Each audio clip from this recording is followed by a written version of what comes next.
আলামিন বলেন আল ইয়াউমা নাখতিমু আলা আফওয়াহিম ওয়া তুকাল্লিমুনা আইদিহিম ওয়া তাশহাদু আরজুলুহুম বিমা কানু ইয়াকসিবুন।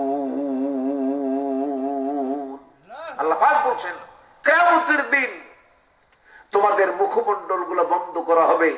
যে সুপা দিয়া এই দেশের মানুষের সামনে প্রকাশ করেছে, টেলিভিশন, রেডিও, বিভিন্ন নেটের মাধ্যমে মানুষের সামনে প্রচার করেছে আমরা জনগণের খেদমতে, জনগণের কল্যাণে, দেশের স্বার্থে আমরা কাজ করতেছি, অথচ এখন তালাশ করে দেখা যাচ্ছে দেশের 12 বাজায়া 13 ঝুলাইয়া দিয়েছে। বললাম কথা ঠিক না ভুল?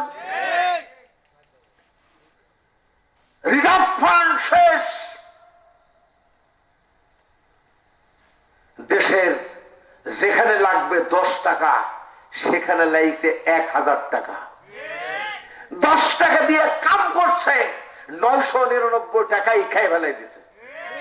অবশ্য এদেশের যিনি স্বাধীন করেছিলেন, যাকে বলা হয় মরহুম শেখ মুজিবুর রহমান, উনি বড় দুঃখ করেই বলেছিলেন, এখন তার কথাগুলো প্রমাণ হয়।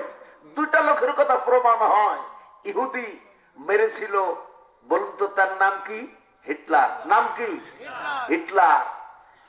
20,000 না 20 লক্ষ 20 লক্ষ ইহুদি সে হত্যা করলো। আর কিছু ইহুদি থেকে গেল, বলছে এটাও শেষ করে গেলে তোমরা শান্তি পেতে, কিন্তু তোমরা বলছো হিটলার অন্যায় করছে। রেখে গেলাম, ভবিষ্যতে হিটলারের কথা তোমাদের মনে করতে হবে। এই কোন জাতি? প্রমাণ হয়েছে না? হয়েছে কি না? হিটলারের কথা মনে করতে হয়।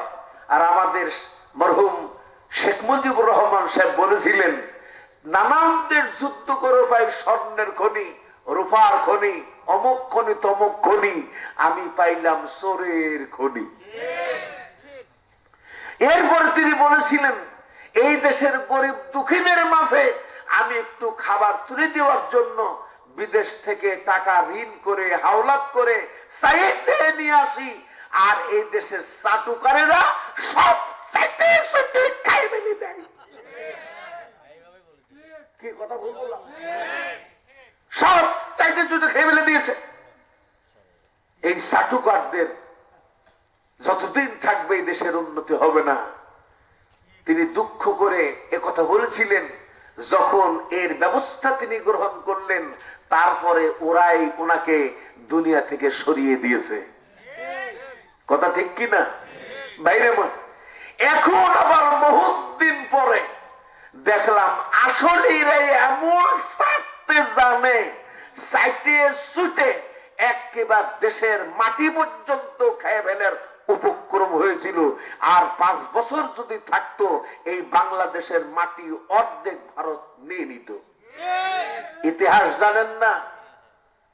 প্রত্যেক বর্ডার থেকে 10 কিলোমিটার, বর্ডার এরিয়া থেকে 10 কিলোমিটার জায়গা, এই জায়গাটাই বাংলাদেশের কোন মানুষ বাস করতে পারবে না।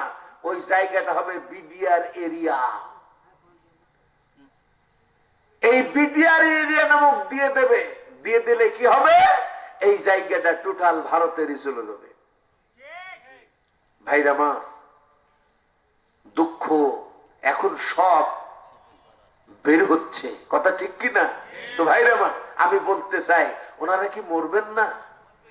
যেরকম মরবেন না, আপনারা এইভাবে ঠকিয়েছেন। এই দেখেন আল্লাহ বলছেন, কি বলছে আল্লাহ? আল্লাহ রাব্বুল আলামিন বলেন, ফাদখুলু আবওয়াবা জাহান্নাম খালিদিনা ফিহা ফালাবিসা মাসওয়াল মুতাকাব্বিরিন। সুতরাং তোমরা জাহান্নামের দরজা দিয়া ভেতরে প্রবেশ করো, আর তাই হচ্ছে তোমাদের স্থায়ী স্থান, চিরস্থায়ী। ওই জায়গাটা কি হবে? চিরস্থায়ী। শুধু তাই না, আল্লাহ পাক আরো বলছেন, অবশ্যই অহংকারীদের আবাস অতি নিকৃষ্ট হয়, যারা অহংকার তাকুব্বার। আরে এমন অহংকার তিনি করেছেন, আমার বাড়ির চাকর যিনি, তিনিও 400 কোটি টাকার মালিক, সাধারণ গাড়িতে চড়ে না, উনি চলাফেরা করেন হেলিকপ্টারে।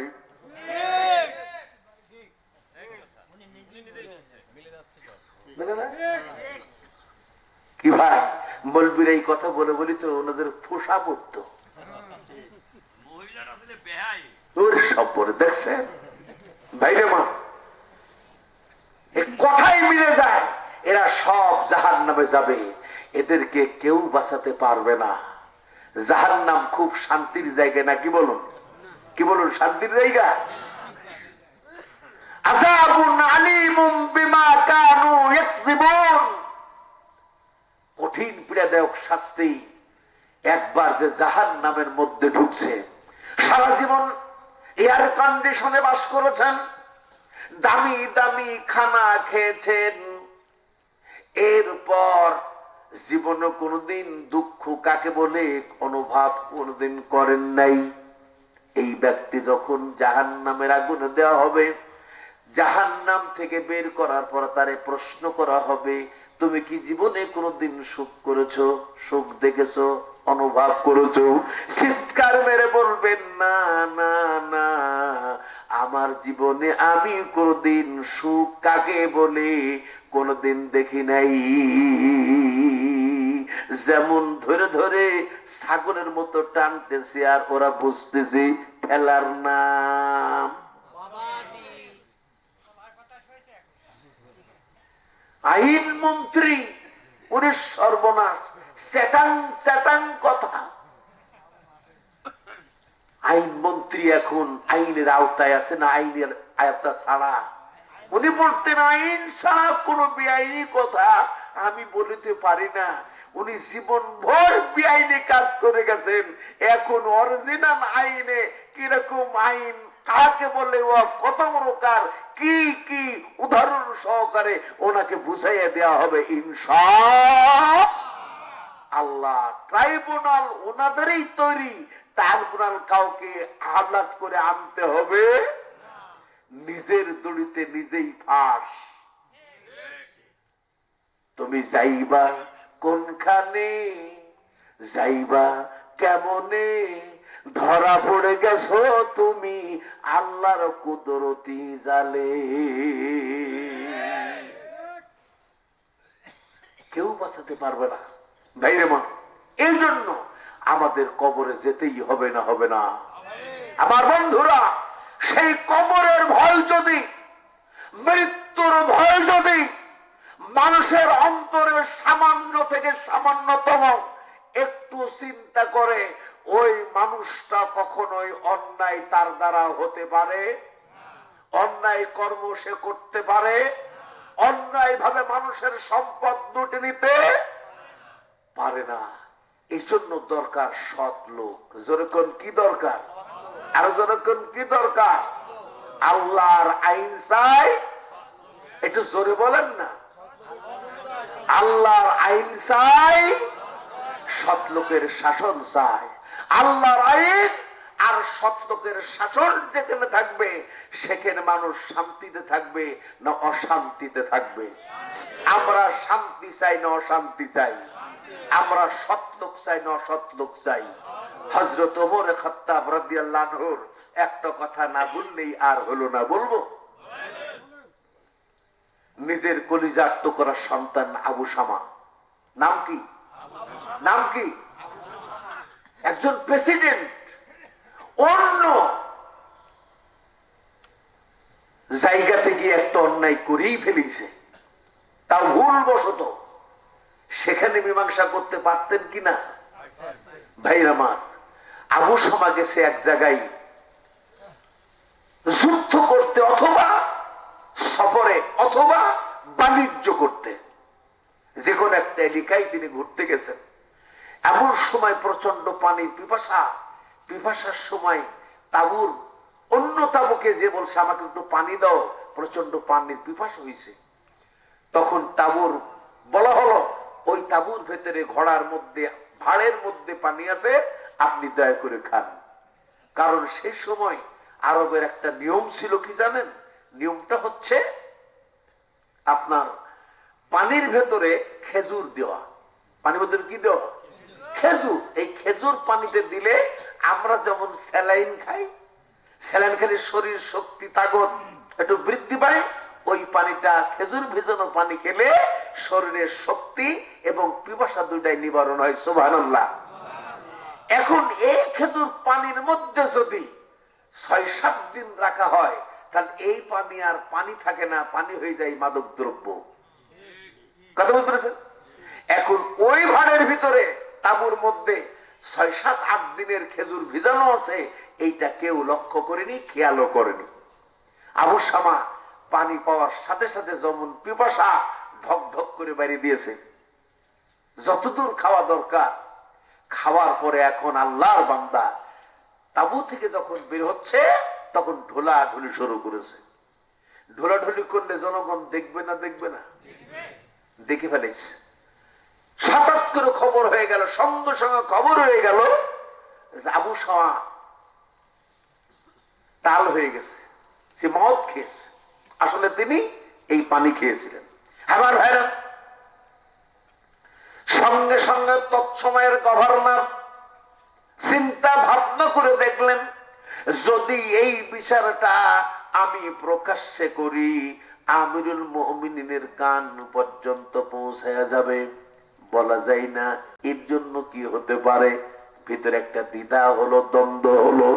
আর একজন আমিরুল মুমিনিনের সন্তান এমনটা আচরণের হোক, এটা তিনি প্রকাশ করতে চান নাই।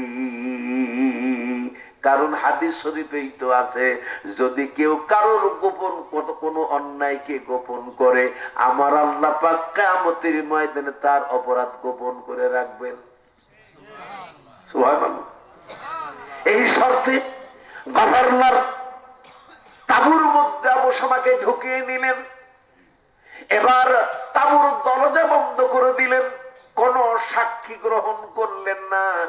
নিজের থেকেই বললেন, তুমি কি সত্যি কি কাজ করেছো কও। সমস্ত ঘটনা তিনি বর্ণনা দিলেন। এবার বর্ণনা পাওয়ার পর পরেই আবু শামা বলছেন, আমি এইভাবে খাইছি, আমি জানতাম না।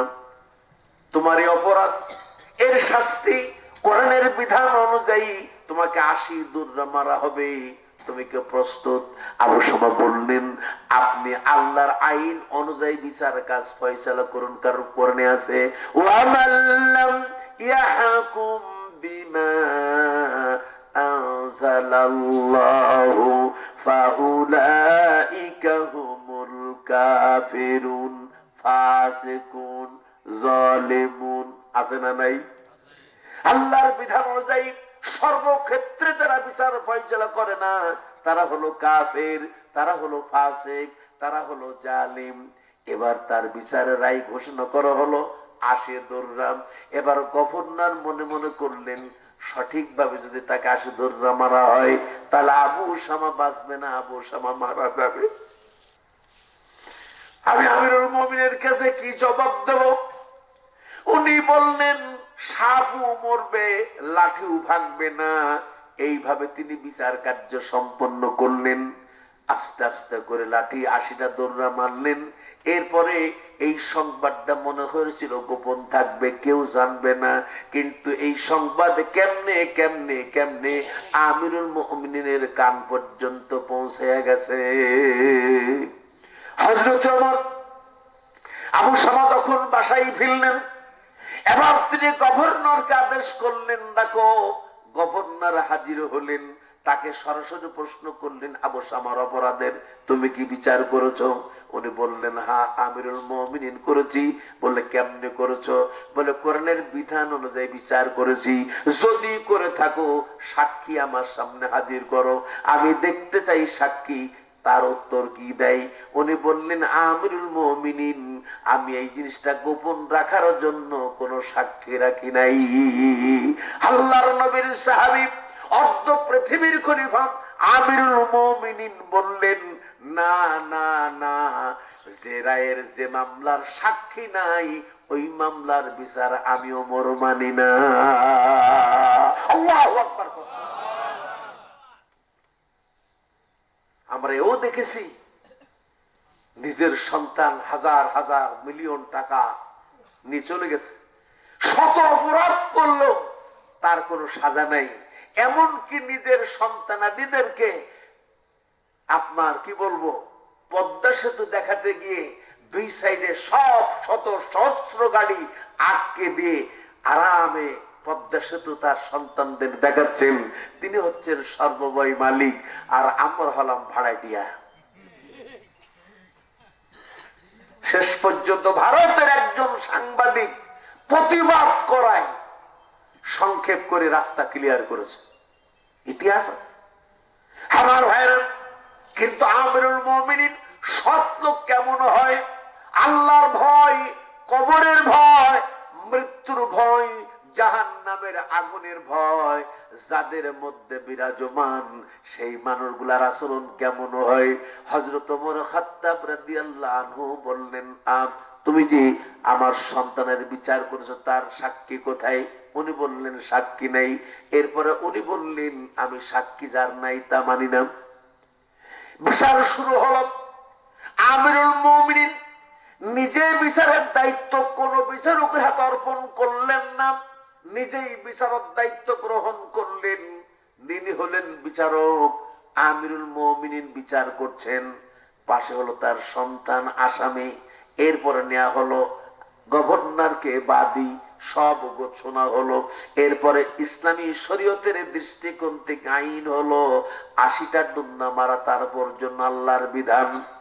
হযরত ওমর এই ৮০ ডুন্না মারার জন্য অন্য কাউকে দায়িত্ব দিলেন না, কারণ এই দায়িত্ব পালন করতে গেলে তারা আমার সন্তান ভেবে আল্লাহর হুকুম প্রতিপালন নাও করতে পারে। অতএব এবার ছেলের উপর দুর্রা আরম্ভ করা হলো। আবু সুমাকে যখন আল্লাহর পয়গম্বর সাহাবী অর্ধজাহানের খলিফা আমিরুল মুমিনিন যখন আঘাত আনছেন, হযরতে আবু শামা চিৎকার মেরে বলছেন, ও বাবা, ও কলিজার টুকরা বাবা, আমি আর সহ্য করতে পারছি না, আমাকে আর মারবেন না, আমি আর সহ্য করতে পারছি না। আমিরুল মুমিনিন ওমরের এতটুকু ভিতরে আজ করে না, আঘাত চালিয়ে যাচ্ছে। মারতে মারতে এক সময় আবু শামার মুখের আওয়াজ চিরজীবনের মতো বন্ধ হয়ে গেল। আবু শামা মাটিতে পড়ে গেল, জীবন শেষ হয়ে গেল, মৃত্যুবরণ করলেন। ইন্না লিল্লাহি ওয়া ইন্না ইলাইহি রাজিউন। দাফন সম্পূর্ণ করা হলো, খবর দেয়া হলো। অনেক লম্বা কাহিনী বলবো না, রাত অনেক হয়ে গেছে। এবার কবর উপর আঘাত হানলেন, বাকি দৌড়া সম্পূর্ণ করলেন। করার পর আমিরুল মুমিনিন আল্লাহর দরবারে হাত তুলে দিয়েছে, আল্লাহ, আমি আমিরুল মুমিনিন খলিফাতুল মুসলিমিন হযরত ওমর, আমার সন্তান অপরাধ করেছিল, তোমার কোরআনের বিধান অনুযায়ী যে রায় কার্যকারী করার হুকুম আমি সেই রায় কার্যকারী করেছি। আল্লাহ, আমার আবু সমাজ অপরাধ করেছে, এই অপরাধের শাস্তি আমি দুনিয়াতেই সম্পন্ন করেছি। আল্লাহ, তোমার আদালত থেকে আমার আবু শামাকে তুমি মাফ করে দাও। আল্লাহ, তুমি জাহান্নামের আগুনে আমার আবু শামাকে গ্রেফতার করো না, আমার আবু শামাকে তুমি ক্ষমা করে দাও।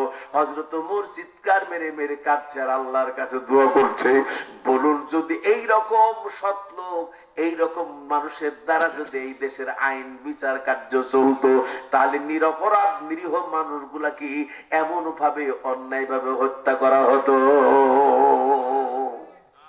হতো? হতো না। নিরীহ মানুষ মরতো না, অপরাধীরা ছাড় পাইতো। এমন দিন আসছে অপরাধী কেউ ছাড় পাবে না ইনশাআল্লাহ। কারণ ভয় কার? মৃত্যু একদিন আছে, কবরে যেতে হবে না? হবে না ভাইরা? মা, আমাদের কবর জীবনটা ভালো চাই না? চাই না? আল্লাহ পাক পরিষ্কার করে বলছেন, যারা ইমানদার হবে, নেককার হবে, তাদের মরণটা কেমন হবে কোরআনের থেকে একটু শুনবেন। শুনবেন? একটুখানি শোনেন, একটা অ্যাপ পড়ে, আর বেশি পড়বো না। রাত কটা বাজে ভাই? ওর বয় হয়ে গেছে, আর দেরি করা যাবে না ভাইরা। এটা শোনেন, আল্লাহ রাব্বুল আলামিন বলছেন, আল্লাযীনা তাতাওয়াফাহুমুল মালাইকাতু তাইয়্যিবিনা ইয়াকুলুনা সালামুন আলাইকুম আলাইকুম উদখুলুল জান্নাতা বিমা কুনতুম তা'মালুন। সুবহানাল্লাহ কোন, সুবহানাল্লাহ কোন। আল্লাহ পাক করছে ফেরেশতারা যাদের মৃত্যু ঘটায় উত্তম অবস্থায়, আর তারা কি বলে? তোমাদের উপরে সালাম।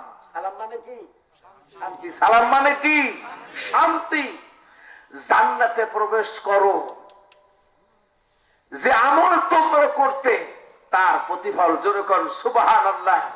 যে আমল করতে, যারা দিনের আমল করেছে, ভালো কাজ যারা করেছে, নামাজ যারা পড়েছে, সৎ পথে চলেছে, সৎ কাজ করেছে, ন্যায় নিষ্ঠা প্রতিষ্ঠা করেছে, আমার মা বোনে নারীর অধিকার প্রতিষ্ঠা করেছে, স্ত্রী স্বামীর হক, স্বামী স্ত্রীর হক, ছেলে বাবার হক, বাবা ছেলের হক, আল্লাহর দিনের পথে খয়রাত করেছে, খরচ করেছে, জীবন দিয়েছে, জান দিয়েছে, মাল দিয়েছে, সারাটা জীবন সৎ কাজ করেছে। ইন্নাল্লাযীনা আমানু ওয়া আমিলুস সালিহাত, যারা নেক আমল করেছে, যারা আল্লাহর উপর ঈমান এনেছে, এই মানুষগুলা আল্লাহ পাক তাদেরকে জান্নাত দেবে। ওয়াদা আল্লাহর আছে না নাই? যখন আছে না নাই? তাহলে যারা এই সৎ পথে থাকবে, সৎ কাজ করবে, ফেরেশতারা তাদের জান কবজ করবে, আর জান কবজের সময় তাদেরকে এই সালাম দিবে, আসসালামু আলাইকুম। যখন সুবহানাল্লাহি বিহামদি, আর যখন আল্লাহু আকবার, ফেরেশতারা সালাম দেবে, আর ফেরেশতারা শুভ সংবাদ দেবে, তোমরা জান্নাতে প্রবেশ করো, উদখুলুল জান্নাহ, জান্নাতে প্রবেশ করো। আর এই জান্নাত তোমরা খামনা খাবি পাও নাই, এই জান্নাত পেয়েছো এই কারণেই তোমরা তোমাদের জীবনে যে নেক আমলগুলো করেছো, ভালো কাজগুলো করেছো, এই ভালো কাজের দরুন, এই নেক কাজের দরুন আল্লাহ তোমাদেরকে এই চিরস্থায়ী জান্নাত দিয়েছে। জোরে বলেন সুবহানাল্লাহ। জান্নাতটা কেমন হবে? আল্লাহ রাব্বুল আলামিন বলেন, জান্নাতিন তাজরি মিন তাহতিহাল আনহার। আমার আল্লাহ পাক বলেন, জান্নাত এমন সুন্দর সুখময়, এমন সুখের স্থান, যার তলদেশ দিয়া চার চারটা নহর প্রবাহমান থাকবে। স্বচ্ছ পানির নহর, দুধের নহর, মধুর নহর, আর একটা থাকবে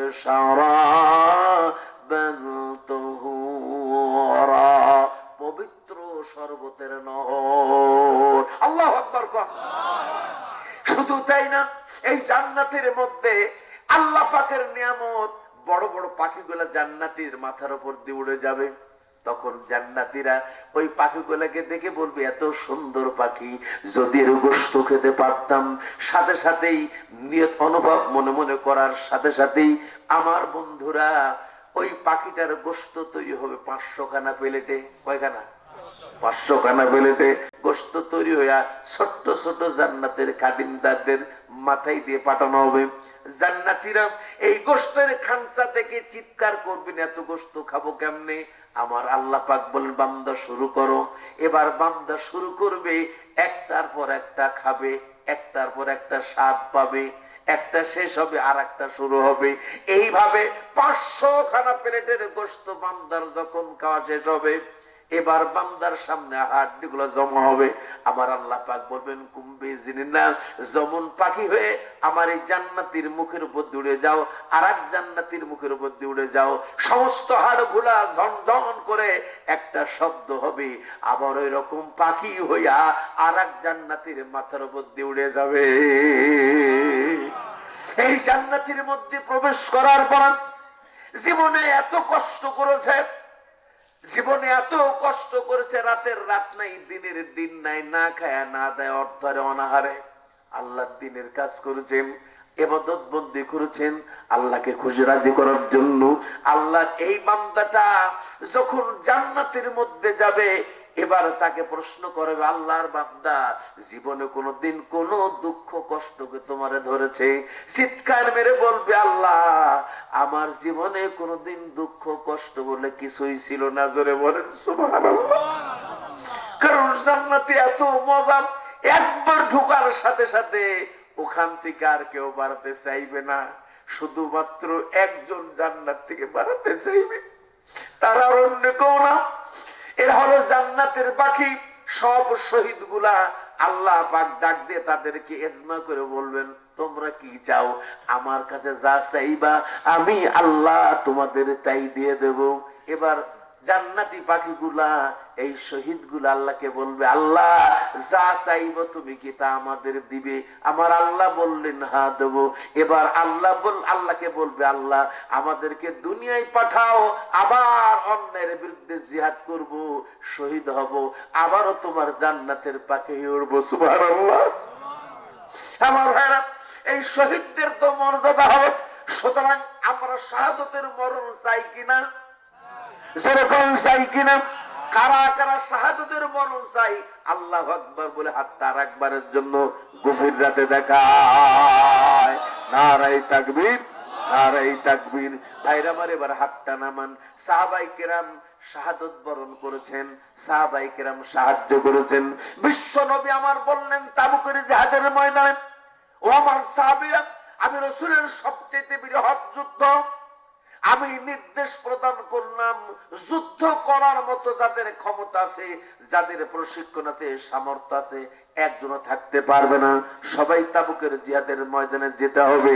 এই সময় আল্লাহর নবী বললেন, এই সময় প্রচন্ড খরা, এই সময় প্রচন্ড তাপদাহ, গাছের ফলগুলা পাচ্ছে, এই সময় যাওয়া খুব কঠিন। আল্লাহর নবী বললেন সবাইকে যেতে হবে। সাহাবায়ে কেরাম রেডি, যুদ্ধের ময়দানে যাবে। বিশ্ব নবী বললেন, এই কঠিন রাস্তা, প্রায় 620 কিলোমিটার রাস্তা তোমাদের পাড়ি দিতে হবে। এই 620 কিলোমিটারের মধ্যে মাত্র 3টি জায়গায় তোমরা পানি পাবে, এর বাকি রাস্তায় কোনো জায়গায় তোমরা পানি পাবে না, খাবার ব্যবস্থা হবে না, তোমাদের কষ্ট করে যেতে হবে। পারবা নাকি? তারা বলে, ইয়া রাসূলুল্লাহ, আপনার নির্দেশ পালন করতে গিয়া যদি আমাদের মৃত্যু হয়, আমরা হাসি মুখে এই মৃত্যু গ্রহণ করব, তবু সামনে যাব। সুবহানাল্লাহ। আল্লাহর নবী বললেন, এই সময় অর্থ সম্পদ খুব কম, যুদ্ধের খরচের দরকার। আমি রাসূল তোমাদের কাছে 2টা হাত পেতে দিলাম, তোমাদের যার যা আছে আমি বিশ্ব নবীর তাবুকে জিহাদের ময়দানের জন্য দাও। হাত পাতলেন রাসূল। সাহাবায়ে কিরামদের মধ্যে দানের শুরু হয়ে গেল। হযরত আবু বকর সিদ্দিক রাদিয়াল্লাহু আনহু দৌড়ে বাড়িতে চলে গেলেন। যাবার পরে বাড়িতে যা কিছু ছিল সম্পূর্ণ পুটলা বাঁধলেন, আল্লাহর নবীর হাতের মধ্যে দিলেন। আল্লাহর নবী বলছেন, আবু বকর কি দিলি আর কি রাখলে? আবু বকর কয়, ইয়া রাসূলুল্লাহ, আমার বাড়িতে যা ছিল সব আমি আল্লাহর নবীকে তাবুকে দান করে দিয়েছি। বিশ্ব নবী বললেন, তোমার বাড়ির জন্য কাকে রেখেছো? বলে, আল্লাহ এবং তার রাসূলকে রেখে বাকি সব তাবুকের জন্য দিয়েছি। সুবহানাল্লাহ। হযরত ওমর, তুমি কি দিয়েছো? কয়, ইয়া রাসূলুল্লাহ, তাবুকের ময়দানের জন্য আমার সমস্ত সম্পদের অর্ধেক দিয়েছি। উসমান, তুমি কি দিয়েছো? কয়, ইয়া রাসূলুল্লাহ, আমি 1000 উট দিয়েছি। জোরে কর না সুবহানাল্লাহ। তাবুকের জিহাদের ময়দানে যত খরচ হবে তা 3টা ভাগ করে 1 ভাগ টাকা উসমান রাদিয়াল্লাহু আনহু দিয়েছেন। জোরে করুন সুবহানাল্লাহ। আব্দুর রহমান বিন আউফ দৌড়াইলেন, ইয়া রাসূলুল্লাহ, আপনার কোষে সার করে ধরুন। আল্লাহর নবী কোষে সার করে ধরলেন, হড় হড় করে সোনার মোহরগুলা ঢেলে দিল। আল্লাহর পয়গম্বর বললেন, তোমার বাড়ির জন্য কি রাখলে আর কি দিলে? কয়, ইয়া রাসূলুল্লাহ, আমি 4500 সোনার মোহর আমার সংসারের জন্য রাখলাম, আর 4500 সোনার মোহর আমি আপনার কোষায় দিয়ে দিলাম। বিশ্ব নবী এবার বসে দান চাইছেন। এমন কোন সাহাবী ছিল না সেই দিন তারা আল্লাহর জান্নাত কামায়ের জন্য কবরে শান্তি পাওয়ার জন্য, মৃত্যু ইহসানের সাথে হওয়ার জন্য আল্লাহ নবীর ডাকে সাড়া দিয়া সেই দিন সবাই নবীকে দান করতে শুরু করলেন। নবী আমার দান সামনে জমা হতে হতে এত পরিমাণ দান জমা হলো, দানের ওপার থেকে বিশ্ব নবীকে আর দেখা যায় না। জোরে বলুন না সুবহানাল্লাহ। আল্লাহর নবী বললেন, মেয়েরা পর্দার ভেতর আছে, মেয়েরা আড়ালে আছে, পর্দা আছে, একটা রুমাল বাড়ির মধ্যে পেড়ে দাও। একটা রুমাল পেড়ে দাও হলো, এই রুমালের ভেতরে তাবুকের জিহাদের জন্য মেয়েদের কারোর হাতে কোন সোনার গহনা ছিল, কারোর নাকের ফুল ছিল, কারোর কানের দুল ছিল, কারোর মাজার বেটা বিছা ছিল, যার কাছে যা আছে তাবুকের জন্য আল্লাহ নবী দিতে থাকলেন। মেয়েরা এত পরিমাণ দান করেছিলেন, ভাইরা মান, আল্লাহ রসুল ভিতরে যাওয়ার পরে দেখতে মান গোটা রুমাল পরিপূর্ণ দান হয়ে গেছে। সুবহানাল্লাহ। আল্লাহ নবীর অর্ডার চলে গেল। আমার ভাইরা, তাই বলতেছিলাম, তারা আল্লাহ নবীর সাহাবী, আল্লাহ নবীর কথা মতো এমন কাজ করেছিলেন। আমরা কি এখন পারবো না? আমরা কি এখন পারি না? আমরা কি পারি না আখিরাতের জন্য আমরাও কিছু করতে? যখন পারি কিনা? অনেক করেছেন। আমি মুসাফির মানুষ, আপনারা ভালো করে জানেন। আমি মুসাফির মানুষ, ভালো করে জানেন। আল্লাহর নবী বলেছেন, তিনটা লোকের দোয়া বিদ্যুতের গতিতে কবুল হয়। এক নম্বর, সন্তানাদি যদি তার বাপ মার জন্য দোয়া করে কবুল হয়। দুই নম্বর, মুসাফির যদি দোয়া করে, মুসাফিরের দোয়াটা বিদ্যুতের গতিতে কবুল হয়। তিন নম্বর, মাজলুম বা মাজলুম দোয়াটা কবুল হয়। যেমন দোয়া কবুল হয়েছিল, ছোট্ট এতটুকু একটা বাচ্চা, নাম কি কোন পারবেন? বাংলাদেশে একটু বক্তার নাম শোনেন নাই? কি বলেন? রফিকুল ইসলাম মাদানী। আমার ভাইয়ের, এই ছোট্ট বক্তাটা যখন ধরল, এই যে বর্তমান 3 ইঞ্চি কি কি বলেন, নাম কি? নাম কি বলবো না? DB DB DB. আমার ভাইয়ের, এই রফিকুল ইসলাম মাদানীকে হাতির পুলে রাত 10টা 11 12টার সময় নিয়ে গেল। দুই সাইডে সব ব্যারিকেড দিয়ে সব যাত্রী বা সব গাড়ি ঘোড়া বন্ধ করে দেওয়া হলো। রফিকুল ইসলাম মাদানী বলেন, ওই দিন আমার শরীর থেকে সমস্ত কাপড় গুলা খুলে ফেলা হলো। আমি একদম পরিপূর্ণ উলঙ্গ। আমার সামনে একজন অর্ধলঙ্গ নারী আনা হলো। আমার সাথে আমার হাতের মধ্যে একটা সিগারেট ধরিয়ে দেওয়া হলো। আমাকে কলঙ্কিত করার জন্য এই যে উলঙ্গ করে এমন ভাবে কলঙ্কিত করলো। আমি ওই দিন আল্লাহর কাছে দোয়া করেছি, আল্লাহ, আমি রফিকুল ইসলাম মাদানী, আমি মাজুর, আমি একটা ছোট্ট মানুষ, আমার কোনো শক্তি নেই, সাহস নেই। আল্লাহ, শুধু তোমার দিনের পথে থাকার কারণে, তোমার কথাগুলা হক ভাবে মানুষের সামনে বলার অপরাধে আজকে আমাকে যেমন উলঙ্গ করে আমার সর্বস্ব নষ্ট করলো, ইজ্জত নষ্ট করলো। রব্বুল আলামিন, আমি তোমার দরবারে আমি যদি মাজুর হয়ে থাকি, দোয়া করি, আল্লাহ আমার দোয়াটা কবুল করো। আমি জীবিত থাকতেই যেন এই ডিবি হারুন এ যেন এমন ভাবে ইজ্জত হয়, সারা পৃথিবী যেন তাকে সি সি করে। আমার ভাইরা, ওই রফিকুল ইসলাম মাদানীর দোয়াটা, ওই দিন মাজরুর দোয়াটা আল্লাহর দরবারে কবুল হয়ে গেছে। যা অল্প দিনের মধ্যেই এরকম প্রভাব প্রতাপ ক্ষমতাসীন এমন একজন অফিসারকে উলঙ্গ করে জোরে কোন জাতি ছেড়েছে না ছাড়ে নাই? শেষে ধরা খেয়ে গেল 3 ইঞ্চি, মাপু হয়ে গেছে। এর চাইতে বেইজ্জতির আর কিছু আছে? ও ভাই, তাই বলছিলাম, মাজুদ আল্লাহর দরবারে কবুল হয়, মাজুদ আল্লাহর দরবারে কবুল হয়, মুসাফিরের দোয়া আল্লাহর দরবারে কবুল হয়। এতক্ষণ পর্যন্ত আপনারা আপনাদের সম্পদ গুলা এই কবরস্থানের জন্য দিয়েছেন। আল্লাহর কসম দিয়ে বলছি, যারা দান করছেন এই দানগুলা নিজের স্ত্রী আপনাকে মরার পরে সহযোগিতা করবে না, আপনার সন্তান আপনার সহযোগিতা করবে না, আপনার কবরে আপনার সাথে কেউ যাবে না। অথচ যেই অর্থটা এখানে আপনি দিয়ে যাবেন, আপনি কবরে যাওয়ার আগেই আপনার এই দান কবরে চলে যাবে। কোরআন শরীফ পড়েন, কোরআন শরীফ পড়েন, কোরআনের উপর আমল করেন। এই আপনি কবরে যাওয়ার আগেই এই কোরআন আপনার সাথে আপনার কবরে যাবে। বলবে বন্ধু কোনো চিন্তা নাই, কোনো ভাবনা নাই, তুমি আরামে ঘুমাও। সুবহানাল্লাহ, যত কিছু আছে আমরা দেখে নেব। কোরআন যখন কবরের মধ্যে থাকবে, ফেরেশতা যখন মুনকার নাকিরের সওয়ালের জবাবের জন্য আপনার আমার কবরে আসবে, কোরআন বলবে ব্যাক করো, এখানে ঢুকতে দেব না। হুঙ্কার দিয়ে বেয়াদবের মতো ঢুকতে দেব না, হুঙ্কার তাকুব্বার চলবে না, এখান থেকে ফিরে যাও, আদবের সঙ্গে আল্লাহর পারমিশন নিয়ে আসো।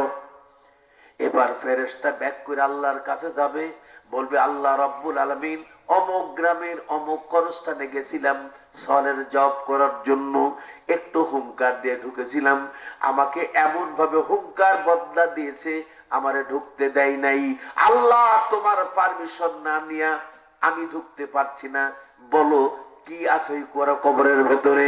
আমার আল্লাহ পাক বলবেন ওই কবরে আদবের সাথে প্রবেশ করো, কারণ ওই কবরে আমার বান্দার জন্য সাহায্যকারী হইয়া যিনি আছেন তিনি আর কেউ না, তিনি হলো কোরআনে কারীম। যা বলবে তাই নিয়ে ব্যাক করো। আমার ভাইরা, তাহলে কোরআনের সাথে সম্পর্ক রাখা দরকার আছে না নাই?